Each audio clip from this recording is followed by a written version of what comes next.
Supreme Court considers when the government can block followers on social media. CNN. The Supreme Court grappled with the intersection between the Internet and the First Amendment Tuesday as justices considered when government officials can block followers on social media. Time equals 400 ms, greater than during 3 hours of arguments. The justices made clear that while they may not be active on sites such as Facebook, they understand their ultimate opinion will shape how public officials from the local level all the way to the White House use their accounts to communicate with constituents and potential voters. Time equals 400 ms, greater than. Several of the justices noted that there are First Amendment implications for both a public official who retains the right to maintain a personal account and followers who find themselves blocked when the official disagrees with their comments. That's what makes these cases hard, Justice Elena Kagan said at one point. First Amendment interests are all over the place.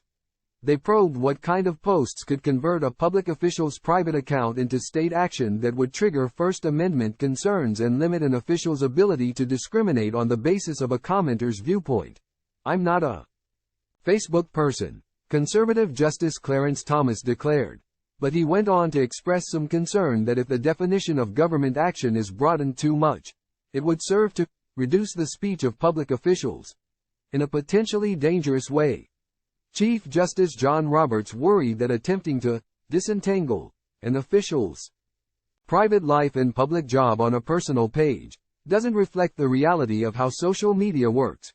Justice Sonia Sotomayor, who said she was going to continue calling the website X by its previous name, Twitter, lamented that sometimes personal and professional interests are too intertwined. Time equals 400 ms, greater than. Justice Brett Kavanaugh queried if a government official could post information such as a road closure, for instance, or if that would trigger constitutional limitations. The Supreme Court dodged a major dispute 2 years ago on the intersection between government officials, social media users and the First Amendment when it dismissed a case concerning then-President Donald Trump's habit of blocking individuals from Twitter who had expressed their displeasure with him. The justices ultimately opted out of that dispute because Trump had left office and there was no longer a live case or controversy to decide. Time equals 400 ms, greater than. On Tuesday, although Trump was not a party to the cases at hand, his name came up. Kagan noted that he seemed to be doing a lot of government on his Twitter account while president. I mean, Kagan said, sometimes he was announcing policy. Tuesday's arguments are the first of several important upcoming cases about social media at the court. In the coming weeks, justices will hear a dispute about 2 state laws that could have nationwide repercussions for how social media companies display user-generated content. The court will also consider lower court rulings that severely limit the ability of the White House and others in the Biden administration to communicate with social media companies about content related to COVID and elections the government views as misinformation.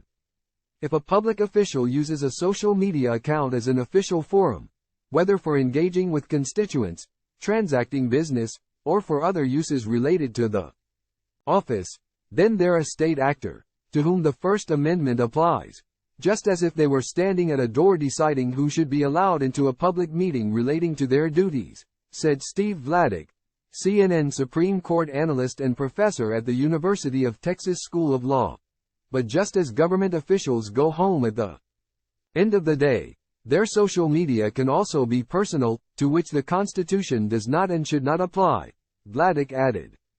The trick in these cases is drawing the line between what's official and what's personal, especially for officials who use the same accounts for both. In one case, James Freed, a city manager in Port Huron, Michigan, had a Facebook account that was originally private and limited to his personal friends. But the account became so popular that Freed converted it to a public page that anyone could follow. He listed his profile as public figure and described himself as Daddy to Lucy, husband to Jesse and city manager, chief administrative officer for the citizens of Port Huron. Time equals 400 ms, greater than. The account contained personal details about his life, such as photos of his daughter's birthday, but also his work in Port Huron. During the COVID pandemic, for example, he shared Port Huron's policies on public health measures. An individual named Kevin Lindke objected to the COVID-19 policies and posted his criticism. Freed eventually blocked him, and Lindke responded by filing suit under federal law that allows a person to file suit against a state actor when the individual believes his federal rights have been violated. Lawyers for Freed argue that even though their client was a governmental official, his posts did not constitute state action subject to First Amendment concerns because the social media page was not part of his official duties. A federal appeals court agreed. It held that Freed's page neither derives from the duties of his office nor depends on his state authority, and that he did not fulfill any actual apparent duty of his office. In short, the panel of judges on the 6th U.S. Circuit Court of Appeals held Freed operated his Facebook page in his personal capacity, not his official capacity. The court said that if Port Huron's list of city managers' responsibilities mentioned operating a Facebook page to tell residents about city initiatives, it might be a different story. Another dispute concerns two members of California's Poway Unified School District Board of Trustees, Michelle O'Connor Ratcliffe and T.J. Zane. They created public Facebook and Twitter pages to inform constituents of what was happening in the district. But two parents, Christopher and Kimberly Garnier, began commenting on the social media pages with long criticisms of the district.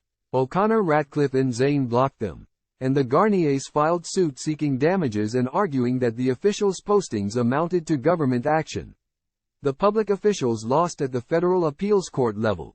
We conclude that, given the close nexus between the trustees' use of their social media pages and their official positions, the trustees in this case were acting under color of state law when they blocked the Garniers, a panel of judges on the 9th U.S. Circuit Court of Appeals held.